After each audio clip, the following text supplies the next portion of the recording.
Really digging deep now as he tries to bring this team. None of us went into that nationals thinking we can do this. Still didn't think that we were going to push 100% me until literally we did. Straight after the event, we were just like looking how fast was that 9th in the Olympics that time is. You know, so we were like, well, we could do something with this.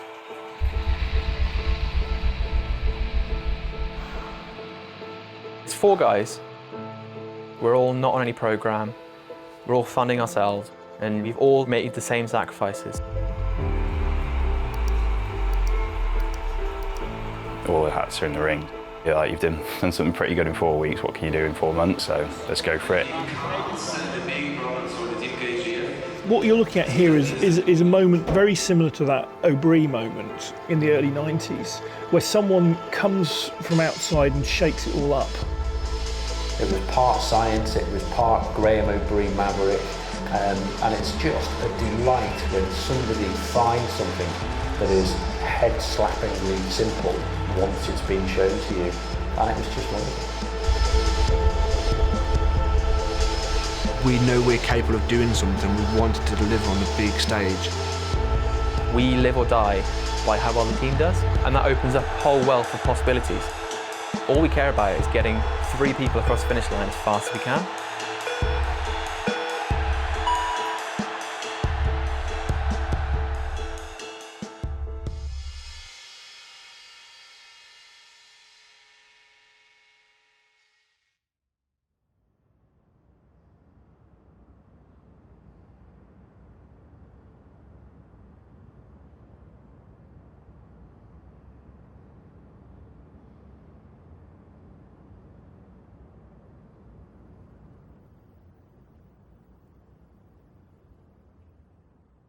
Yeah, you don't tighten that up, you literally nip it. Yeah, mate, That's going to be like finger tight. Like do it by hand. that. Okay. Got and then tighten it.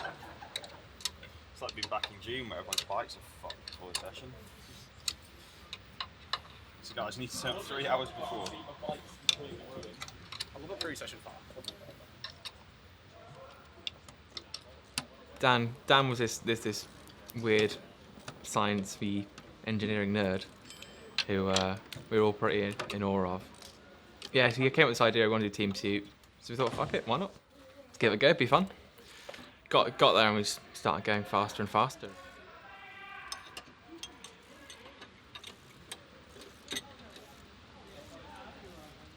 Dan took the reins, and he brought along Johnny. We got Tipper on board. Everything sort of initiated from there. Sprite says specifically confident tyres. You get on then? Good. Lots of good stuff. Charlie did really well in sprint. None of us went into that nationals thinking, well, no, okay. Dan went into that nationals thinking he was going to win and set the world alight. The rest of us somewhat went in being national medal. That's sweet, I thought, to be honest. Probably only national medal I may ever get. So if I come away with, you know, we're hoping we could get in the final. We thought we got a good chance, and then I guaranteed silver. That'd be sweet. Leading into it, I still didn't think that we were going to push 100% me. Really digging deep now as he tries to bring this team home. The man that took the individual pursuit title. Then we qualified fastest, which was like a shock. Like, I still remember walking around. I have a little walk in Manchester where I go just clear my head 4 races. I remember thinking, so I was umming and ahhing if I should gear up or gear down, and then I was like, fuck it, you know, nothing to lose. Go out and do your best, like. And we won.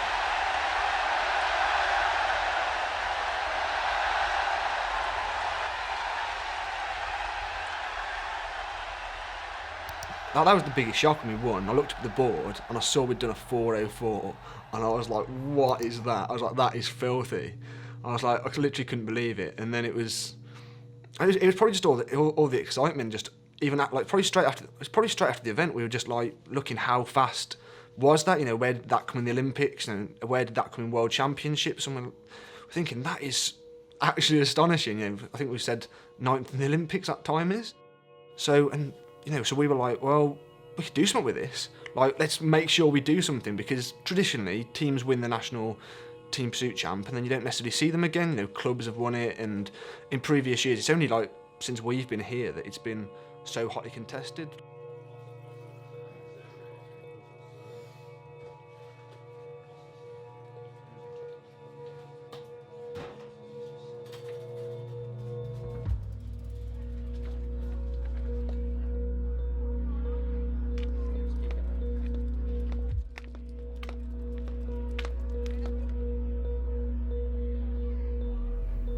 I'm one of three, the middle one, the one that gets all the hand-me-downs. Harry's 2 years older than me, born on the same day. I'd say he's someone that I look up to quite a lot. He's always been, 2 years ahead, so he's always been experiencing things before me. So it's always someone there to look like, oh, he's doing this, like, I want to do this, if not better.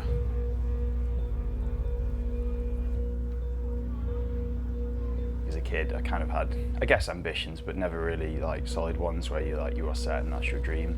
I kind of was always quite academic as well, so there's a lot of focus on that. And it probably took me to realise I wasn't actually dreadful at sport, and I had quite a talent at the cycling stuff, and it kind of mixed in well with the engineering to realise that, yeah, let's go for it. But the whole way along this sort of journey from, 2.5 years ago when cycling became a serious thing, I never really thought end goal was like Olympics. It was just each year be better than I was, so it was always like a target of whatever it might be. Get round a Prem was the first one, and that took long enough, but like getting results, so getting podiums, winning national Bs, and then that's progressed this year with like national titles, both on the track and in time trial, and just each year trying to be better.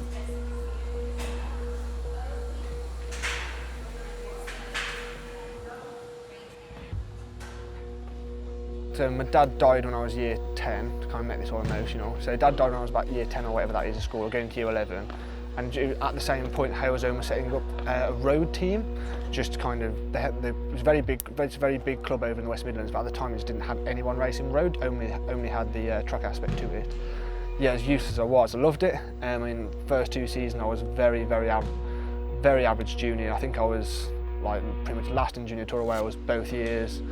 I found the results out the other day from National Junior Pursuit Champs, where I was second last or third last. Yeah, I just kind of kept going, and I probably took it too seriously for my lack of ability, and just kind of enjoyed it, and then it just sort of blossomed from there. I mean, I suppose no one knows what they're capable of, and that's really been the thing the last sort of 6 months, because I really think I've trained properly for 6 months.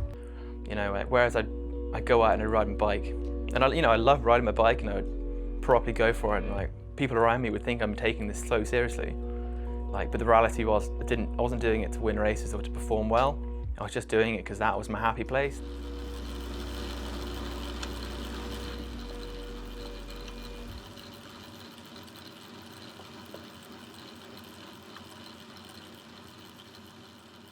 It came up as an opportunity when the charity was at a bit of a turning point.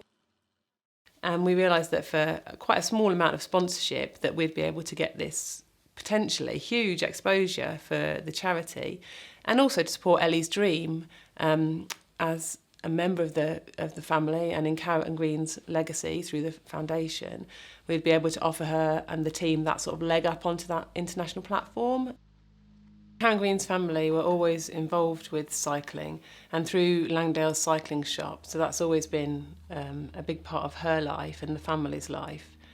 And so when they decided to fundraise and set up the charity in her memory, then cycling and triathlon seemed like the natural choice. You have, the World Cups are open to trade teams and international teams. So the international teams are obviously national governing bodies, so you have countries from all over the world, and you have trade teams, which are usually feeder teams to national governing bodies or previous riders who are quite experienced, who have broken away from the national team or something like that.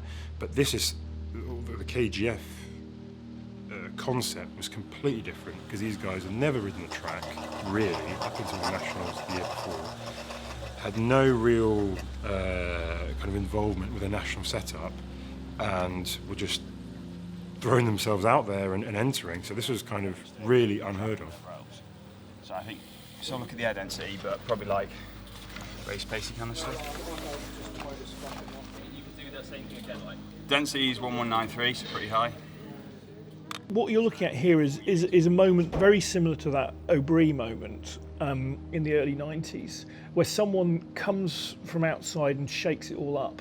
And it's particularly interesting at the moment because when O'Brien and Chris Boardman happened in the early 90s, British cycling barely existed then. There was barely any national team structure. There was barely any record of successes at international levels. So if someone like Graham O'Brien came along, it was kind of easier for them because they weren't kicking up against an establishment. I think I saw a group of guys who had they'd gone and cherry-picked and used their own brains. It's a smart group of people who'd gone and looked it out there and said, well, that's a good bit, that's actually worth keeping, and that's history, no, we don't need that. I keep coming back to it, but they looked at the demands that they faced and nothing else, just that, and just refined it, like a Formula One car really, which would fall apart in a few hundred metres on a road, but for this job it had been refined to be the best it could be. And so they refined what they were doing to meet the demands of that particular event.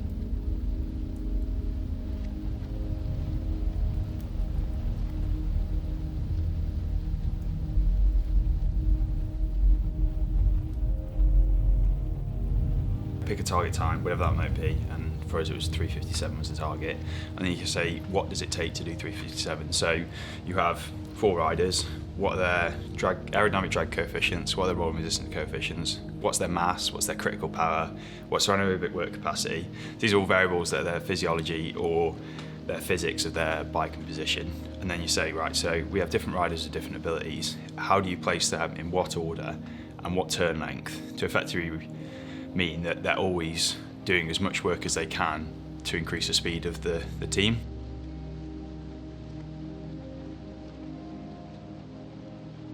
So for example, Johnny has a very low CP, so as soon as you put him in the line, he's working anaerobically and burning up what's known as anaerobic tank. So every time he's in the line, he's effectively doing work that isn't helping the team go faster. And then there's stuff, so for example, a change, you lose about 1/10 to 1/10.5, probably even more with us because we're so bad at the technical side. So each time you do a change, you're losing that. It's literally the length of a bike. When you're doing about 17 metres per second and the length of a bike plus a bit of a gap is about 2 metres, you can start to do the maths on what you're losing. More team, you're changing every lap, lap and a half versus every 3.5, 4 laps on average for us. Then suddenly you're doing 2-3 times as many changes as we are, times that by 1/10.5. That's a lot of time you're losing. It's like a second or so. So that means you've got to ride effectively a second quicker than we have to ride because of our technique on that. So that was just literally looking at the problem going, well, where are you losing time? What is inefficient about what you're doing? We all have an open-minded mindset, so like anything goes, any new idea goes. Me and Dan have got engineering backgrounds. Dan's brought on so much of the stuff. And I don't think that there's ever been a team of cyclists that are actually, quite into the academics too. Not stretching and get everything on the confidence, I think. Late night turbo sessions are not good. When they all copy each other and apply the exact same thing, it's just, well, whoever's got the biggest gene pool to go from, which country happens to have the best 4 riders. Whereas we know we haven't got the best gene pool because our gene pool is 4-man big. No one else has ever done that before. It's always been a system's been put in place and riders have been brought in to fit the system. Whereas we reverse engineered that. We had the riders and then we found a system to suit us, and it's an exact opposite way of how everyone else does it. If I'm honest, I didn't think they were doing that well when I first met them, and that's not, a slight on them. You could see they were very dialed in on the engineering side of things, but I just looked at them and just thought, they are just raw. Bags of enthusiasm, bags of ambition, but just raw, and I just looked at them thinking, and this was at the Glasgow Grand Prix, I think it was the end of September, just thinking, these guys they're clearly talented to a certain degree and ambitious and are dialed in the energy out or the engineering part of things, but could have a hell of a lot of help with the training and the physiological. relatively a novice in terms of chasing the wheel or riding on the wheel of the person in front. Novice in their changes when they pull up to make the changes, from going from the front to the back. Pacing strategies were quite raw. They just seem to have all the makings there, but no kind of directional guidance, but they seem to want to learn.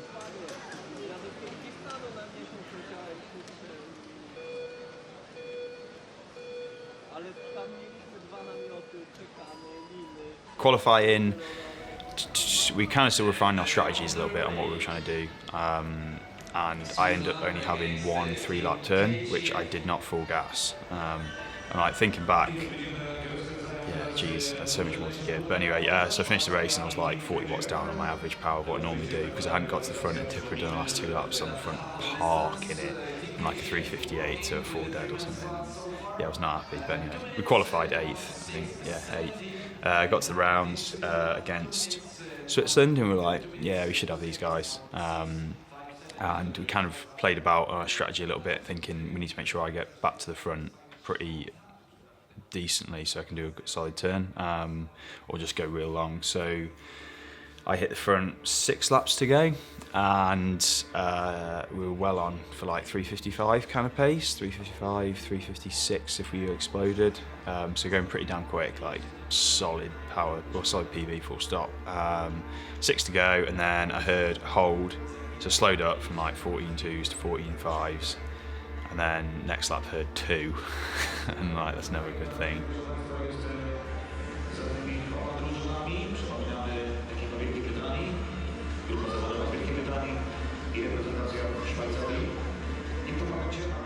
So when you say Poland was a disaster, like, you know, it was not a great time, like, you know, bawling my eyes out in the track centre. But afterwards we had like 50 bullet points of how we can get better. How many other teams are doing that?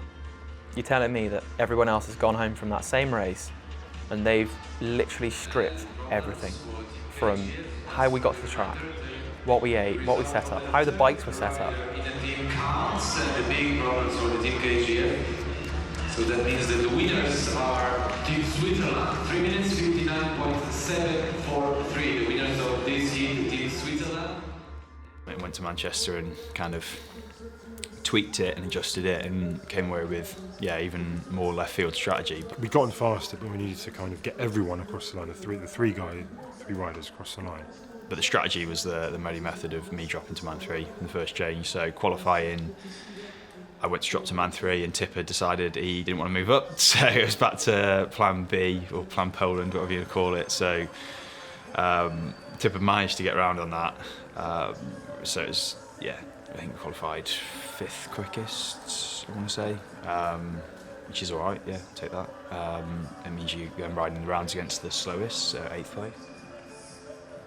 There was trade teams mixed up with the national teams, as they usually are, and there was this new little group, Team KGF, and off they went.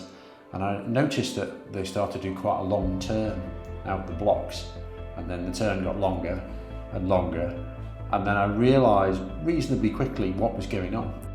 It was part science, it was part Graham O'Brien Maverick, and it's just a delight when somebody finds something that is head-slappingly simple once it's been shown to you.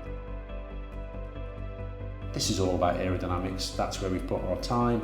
This is about how we use our energy. This is how we should split it up to get the most out of these 4 people and come up with a new way of doing it, a new recipe. And it was just wonderful.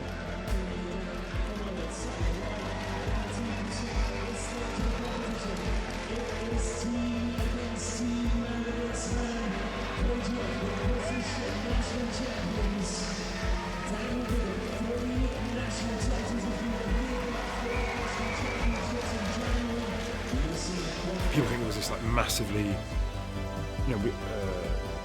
sort of premeditated plan. It wasn't. What it was just using a lot of data we had.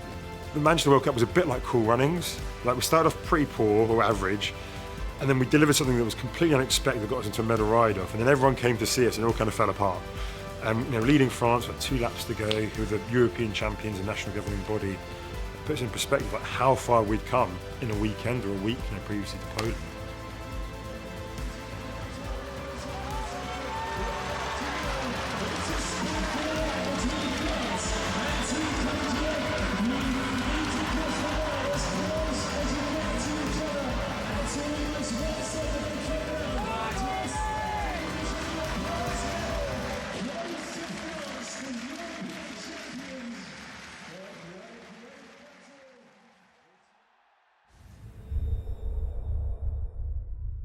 broke my collarbone.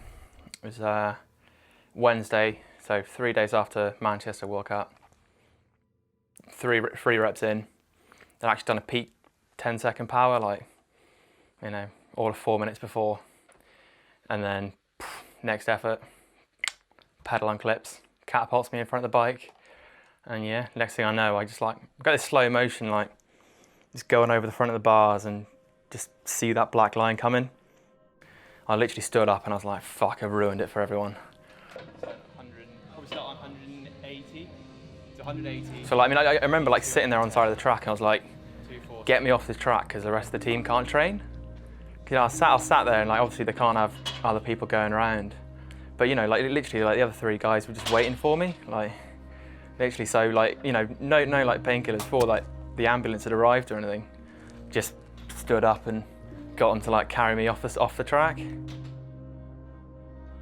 The realization sinks in. You're like, we're what, 63 days away from the next race, and that was always going to be our big one. Like these first 2 World Cups are always like, we haven't got a clue what's going to happen. We've never been there. We didn't know what's going to happen. But then, yeah, Belarus, we were going to win. We were going to smash it and set a ridiculous time. When you break it and it's in a situation, you've got 2 chances. Well, you've got 2 options. You can go ahead and say, fuck it, I'm going to do everything I possibly can. I'm going to risk it. I'm going to, you know, the line's here. I'm going to go right the fucking close to it. If it goes wrong, well, so be it. But at least I tried. So, I mean, I think that's the approach I've really taken. Like, I could have wasted 3, 4, 5 days sat in bed, sulking, getting depressed, thinking I've ruined everything. Or I can take a proactive approach. And it's something that, like, I'm pretty proud how I've handled myself. Like, I mean, a few years ago, I would have been, you would have been worried for me.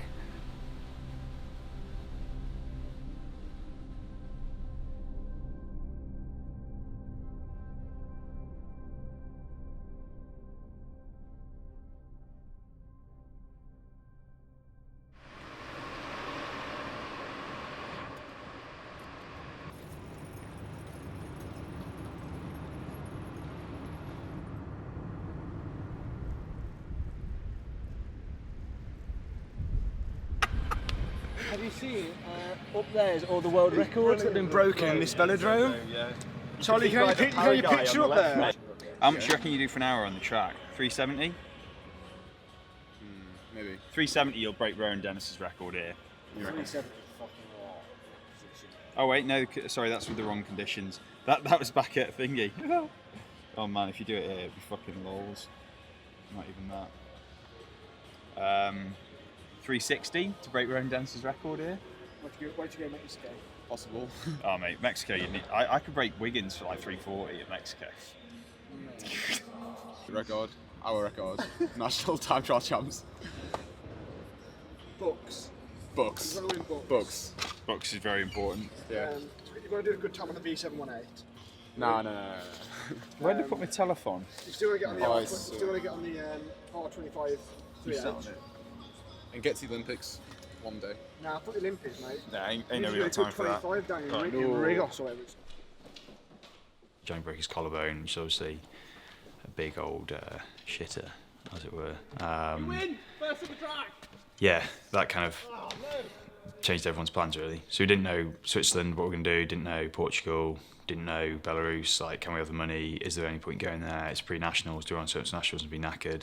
But then we started to think about it bit by bit, and Johnny's like improving quite quickly. So as much as we'd focused a lot on the individual stuff, so doing some kilo and IP work and just getting some solid training in really, then suddenly Harry's on the scene as well. And the whole time I was thinking like we do need a 5th person, and Harry kind of does make a lot of sense. He's done track, he's physiologically a very good rider, can ride the team, can ride in a TT position and ticks a whole lot of the boxes. Okay, yeah, can't get off the line, but you can sort that as more technique than anything else. So yeah, I think all along I wanted to have a 5th person, and when that opportunity arose, it was kind of like, yeah, okay, we need somebody there to replace Johnny, but also in the long run he could be a good person to have. So it was a Class 1 UCI event, which isn't a World Cup, but it's a 1 tier below World Cup. So you've got to be UCI registered or a national team to do it. obviously I went out there and we'd done the training beforehand. I knew Johnny was training well at the track, and he was actually able to. I knew before we were going out there that Johnny was able to do, you know, his 4 or 5 laps, whatever he needs to do. He was physically capable of doing that. So there was no question about whether Johnny wasn't capable. It was going to be between me and Tipper. And obviously, because we'd never ridden together, it was like, well, Tipper has to ride qualifying because they need to do a good time.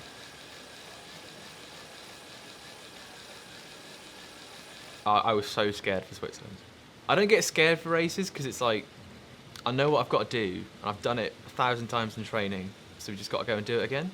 If anything, I get excited. It's like, you know, I feed off that atmosphere, and it's like all these heroes surrounding me, but Switzerland was just pure fear. Like, we done one start the day before, and that was hot. Like, it's not just the physical side of it, it's like, you know, like I was in a lot of pain, and it was all my cognitions are all based around my cleat's going to come out and I'm going to do it again. I mean, if you watch the start, I was literally sitting down. Luckily, I've got good seated power, so I was just getting the first rev out of the way, and then just like, oh fuck, fuck. Yeah, it wasn't great.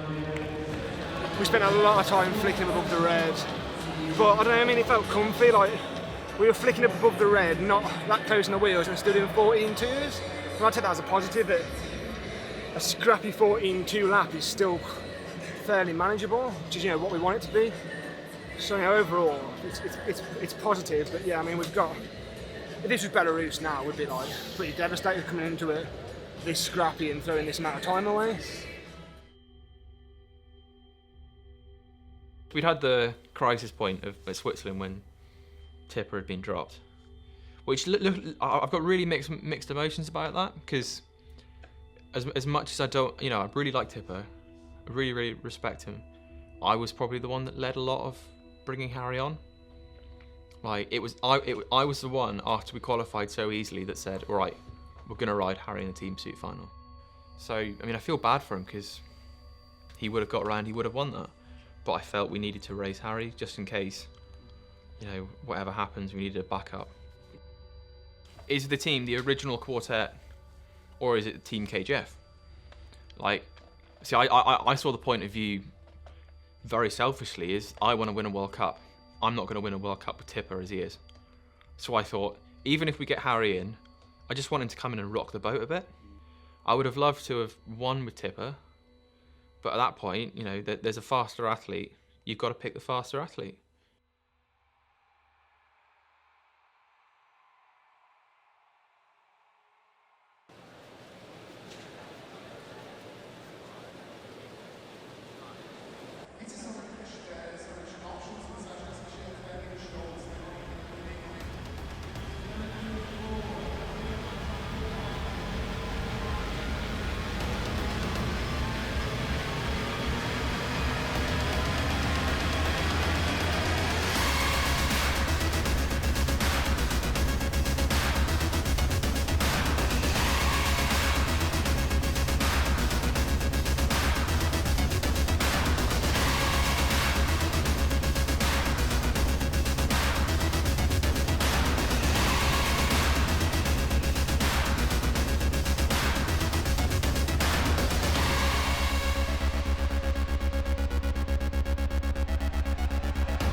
Hey up, lad. Sound. Yeah. Ich möchte jetzt einfach zeigen, wie cool unser Publikum ist. Liebe Grenzen, dürfen wir nicht haben.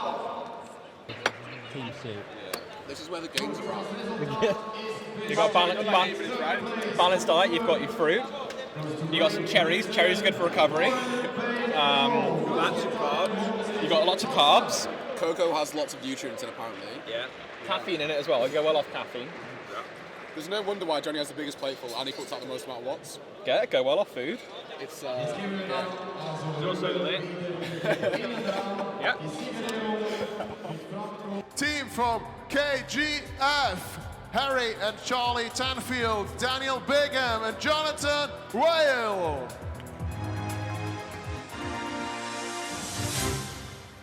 Also, de rest van wie verteilen we nachher. These are the three fastest teams in the team's pursuit, man.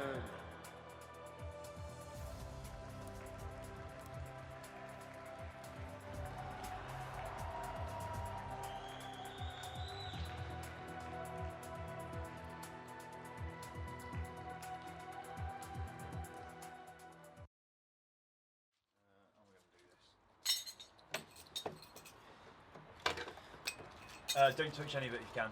Literally said don't touch anything if possible. Literally just got to secure the fucker. You got some gloves? I mean, if we hadn't seen them, there's no reason they couldn't have just taken everything out of there. Easy. Like, yeah, never have spotted. End of the day, like they could pissed have off, been it's like, everything gone. They could have had 10 bikes. They've had 2 out of 10. The two scenarios. They're the two most They expensive could have ones. stolen all the bikes, or we could have chased after them. You try to clock them. And then typically you got get knifed. You get knifed. You get stabbed. Why didn't you get a Belarus? Oh, because I got knifed.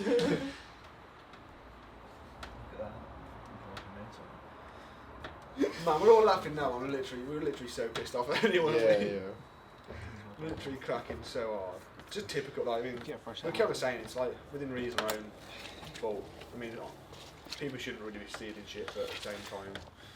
You know when we stand out like a sore thumb in this neighbourhood. Yeah, we stand out as a sore thumb. Don't leave your bikes in the garage. We live in the highest crime area in Derby. And which is the highest crime town in like in Midlands. What is the point in that? It's because it locks it. What if they bring a screwdriver with them? No, you can't access the screwdriver.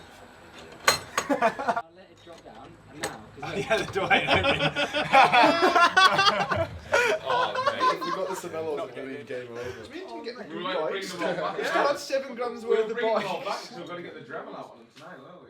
Yeah, I was just thinking that. the Dremel. We could have put them in that shed. We could have attacked them with a Dremel. It's the police woman. You, this rubbish is an artist, they were eating at the same time.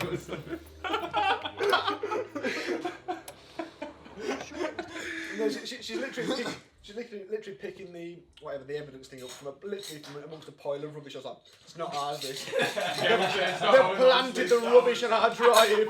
Those damn thieves.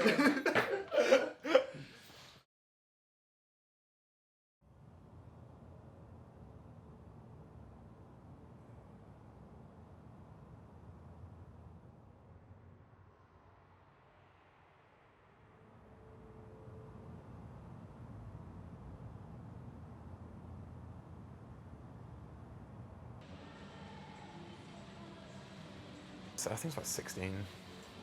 So yeah, I was with the talent team, and then with ODP for a while. I didn't actually get through that stage. You look back on it now and you think it's not really that. It's not important whatsoever. At the time though, like I'd committed to it fully, and like I'd dedicated. I'd made a lot of sacrifices and dedicated everything to being as good as I can be.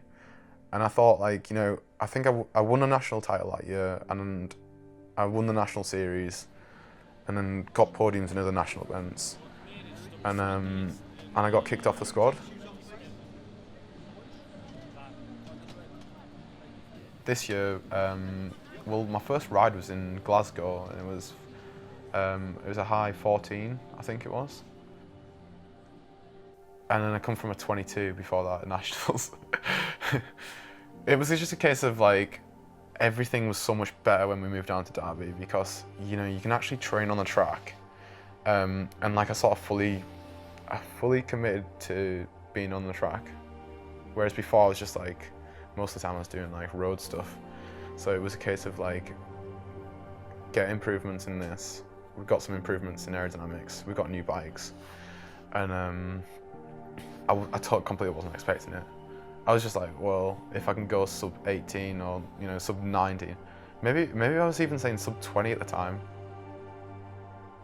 The number one priority why I'm doing this is because it is my passion that this is what I've always enjoyed most.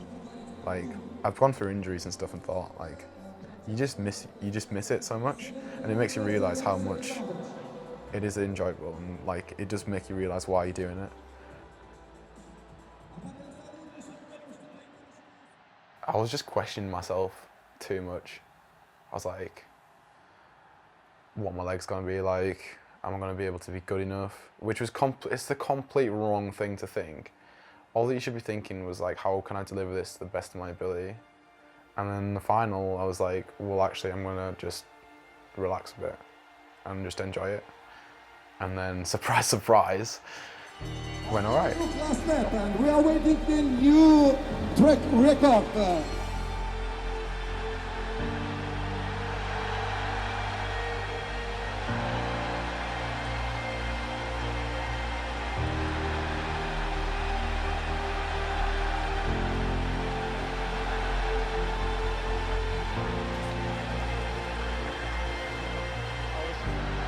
I don't want to be big-headed, but I just sort of, like, this is what I wanted to achieve, and like, this is where I wanted to be. And it's sort of, you work all these years to try and get that sort of, near that sort of level, and then it's sort of back in the fact that I thought I could do it.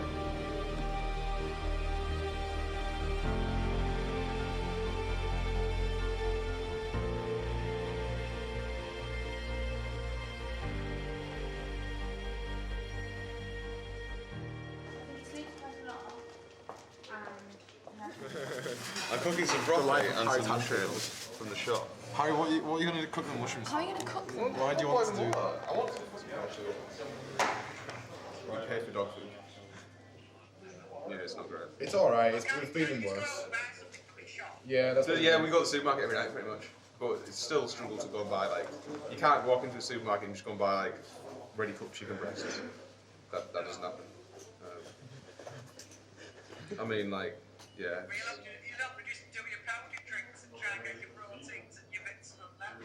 Yeah. Mum, yeah, Tib's on that. Oh, Tib has signed me out. James is recording this on the live stream. For his little video thing. I've got 7:30.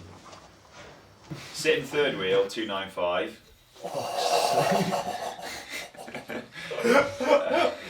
Sitting on Charlie, 401. Turn was 551. Turn plus chasing back on was 542 for a minute. So I could probably do a 4 lapper if I don't have to get back on. Oh, fucking hell. Yeah. We get on micro roast, don't you, so it's cheating. But including, like, after, to get back onto the finish was 425 for the final 30 seconds. So once I got back on, it wasn't so bad.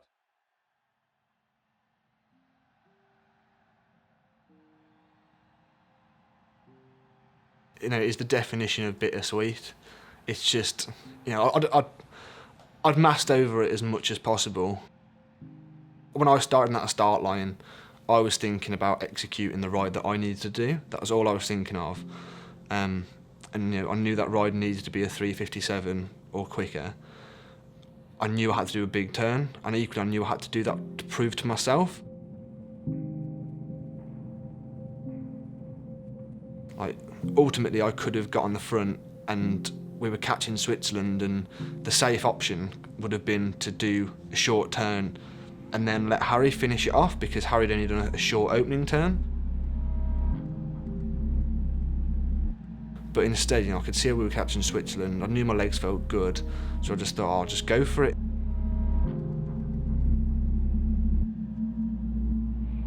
You know, from a performance point of view, yeah, it's great that I pulled out, I think, 4 laps at, I think my final kilo was 57 seconds, something like that, which is, you know, that's pretty decent, you know, for the level that I'm at, you know.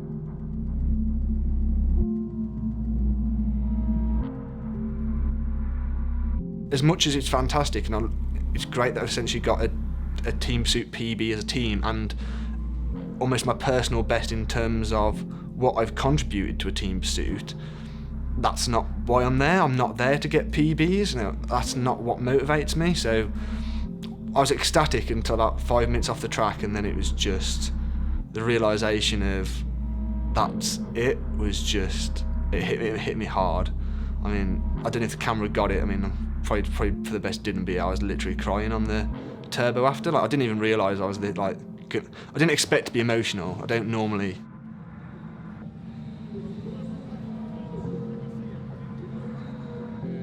So to come away from that semi-final and be like, well, that's it. I'm I'm a World Cup semi-final winner, which is, you know, a really big achievement, and that's like fantastic, and what a way to do it. But that was it. I don't feel like, you know, I haven't ridden a final in a World Cup. I've a bronze final in Manchester, but I've not ridden a final for gold. I've not got a medal. I wasn't on the podium. If you want to play this narrative of, oh, you know, we've come as 4 lads from Derby and then we've taken on the world, yeah, great, but then you can't still flick someone out the team to do it. I mean, I obviously can't blame them because it's elite sport, and before Belarus, the odds are that it was the best bet to have Harry in. Like, obviously I didn't do a good ride until that semi-final in Belarus.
That was the scrappiest ride we've ever done. You nearly killed Harry.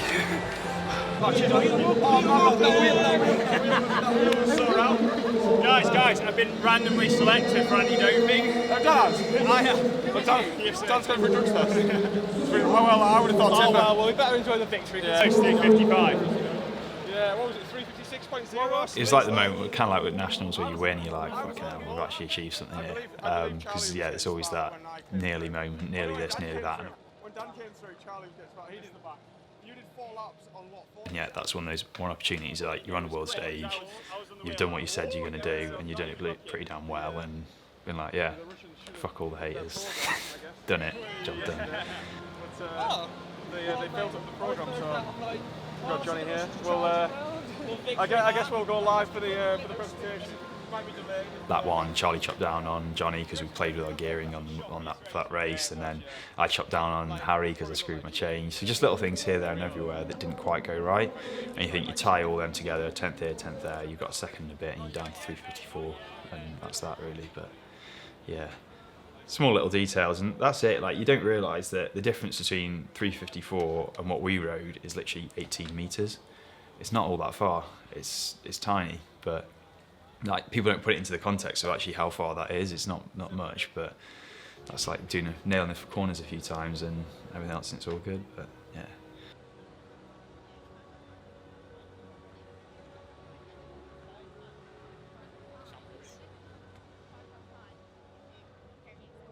Like, you know, there's still so much more potential.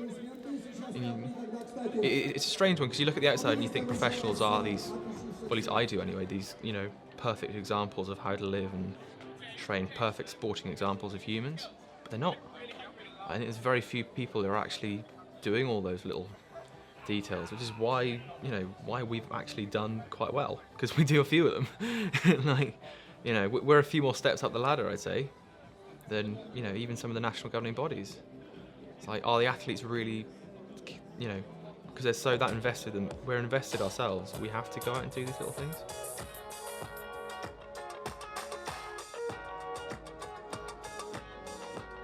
Vi saw UCI World Cycling World Cup, men's Team KGF gold medalist. Победители Кубка мира по велоспорту ЧСО UCI в Минске в командной гонке преследования мужчин.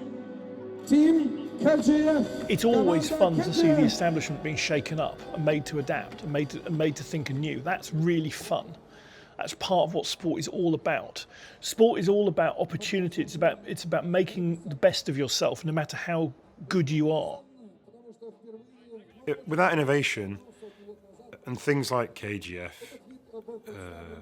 things don't move on, the standards don't move on. Not that I'm saying we were anything like the Frosby flop, but that just overnight changed the standard of high jumping, and innovation just keeps pushing boundaries, and changes the standards. So, you know, the time they posted in Minx, won a world champs not so long ago. The innovation just basically wakes everyone up and going, actually, you know, there's room here to move on, and hopefully someone can, you know, look at that and build on that, and you know, it just moves the game on to a different level and different standard. I think innovation is the most important part of sport, or else it's sterile and boring.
From that point last year, what's been the process to getting it to kind of where we're at now? Where do you even start? We knew from off the back of what we achieved that you had to take a big leap to go forward from where we were. We'd done a lot of things well and probably nailed a great deal of every aspect really of our performance going into Minsk. So you have to kind of backstep and go, okay, we did all this great stuff, but to improve on that, you're really going to have to push every single aspect. I think the biggest challenge for them now is that they've done it and they've set an expectation, and so people are expecting more and more and more. To get onto the top step, which in a sense they have, certainly visually, is one thing. To actually stay there is something else. So it's a different challenge now. But the mindset that was applied was more important to me than what they achieved. That somebody looked at something in a different way, into something that has had a lot of passion and time poured into it over decades and decades. To look at it in a different way is special. Again, back to square one of what can you do on your skin suits, on your wheels, tyres, drivetrain, nutrition, preparation, travel, the whole lot, and going every single bit, we've got to do better, and not even in a small way. And there was a lot of low-hanging fruit still, like travel and accommodation and just having support staff, mechanics and soigneur and that kind of stuff. Just, I mean, we haven't got to the races yet, but I think that's where a lot of our improvements will come from. Going to the technology stuff is trying to connect up with both the sponsors we already had, but also and improve with those, but also find new ones that can really help and benefit what we're trying to achieve. I think a lot of it is finding the right people, the people that buy into you for the right reasons. So there's a lot of sponsors like Durata, for example. They're not in cycling, but they saw a huge parallel between what they do in their market. HUUB as well is another one of that. They want to break in, but they're big on the research and reality. It's picking those right companies, and also looking around Derby and Derbyshire. We're big on being local, and like Derbyshire Institute of Sport Health was a great deal. HUUB's Derby based. Bowman Kirkland, Derby base, all the different companies that support us, probably 80–90% of them are based in Derbyshire. In the beginning, you make this group of lads that want to go and achieve something great, and there's no coordination. You know, certainly Johnny wouldn't be able to coordinate his own outfit when I see some of the stuff he wears. And it's just like, wouldn't it be great if we could just put our brand on? We're not in cycling, we have an intention to be in cycling, but let's just use this just to put some nice kit on some, you know, great athletes. So we gave them all their kind of training casual kit and their bags, and just made sure they all kind of look uniform. Now that's extended now into getting custom made shoes for them, so they all really do match, and also their suits that we're working on, which has been that's a huge piece. There's comparables in what I've done and the team have done with HUUB to those guys, and I think that's part of the magnetism between us. We have come a long way in 7 years, and you know, we're the biggest triathlon wetsuit brand in the UK by turning the whole idea and the innovation on its head. Moving forward at pace is, if we're going to put our name on their clothing and their product, it's got to be the fastest and it's got to be the best. So how do we go about that? So we've engaged with Total Sim. They've allowed us to move forward and commercialise that, and that in turn is putting it onto the lads. These suits will be the fastest on the planet, and the most learned and tested suits on the planet. It's really exciting. I mean, they really are disruptive, which is just fascinating to watch, and they can't be ignored. Any momentum we can give them to accelerate that is truly exciting, because you start seeing rewards for the work that you can put into them. And of course, just offering product to help them train on, and some guidance around what they're seeing. It might just unlock something for them. And to be fair to them, they can figure a lot of that out. You know, they're close enough to what they need to do. So it's just taking away the layers for them so they can get to it. Relative performance, 354, 353.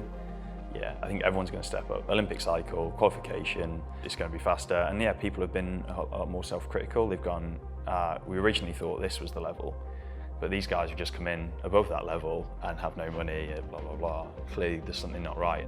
The goal, well, I've set a goal. 353 was the target, and to be honest, actually, I want to revise it and make it 352. Whether the guys will agree with that, I don't know. I think if we execute well and it all comes together, I think it'd be very hard to beat us, but you never know. Yeah, we had some good performances, but you never quite measured yourself against the Aussies, the GBs. We never had those straight rides against them to really know. I know where we are now, and I know where we were then, so all the numbers say we can, but until you do it, you don't know.